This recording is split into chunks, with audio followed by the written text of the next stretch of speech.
ওই পৌষ পার্বণ পিঠে কোথায়? এই তো পিঠে বাহ, পিঠে হয়েও গেছে। এক গামলা পিঠে করলাম, দেখ এই পর্যন্ত। ভাই খাবে কি এক গামলা? আরে করেছি, দিয়ে আসলাম তো। কাকে? ওই যে পাশে কাকিমা আছে, ওপরে চারতলায়, ওদের দিয়ে আসলাম। হুম, জিজ্ঞেস করছিল পিঠে বানাওনি। এগুলো কি কি আছে বলে দাও। বন্ধুরা, এটা আমরা বলি খোলা পিঠে। হুম, আমি যেহেতু পড়াতে পড়েছি, এটা খোলা পিঠে বলে, কেউ বলে চিটে পিঠে।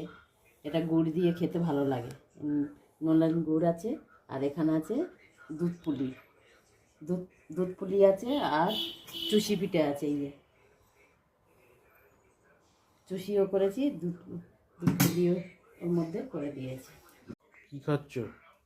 এই যে চিটে পিঠে বলে, এই দেখ ভিতরটা কত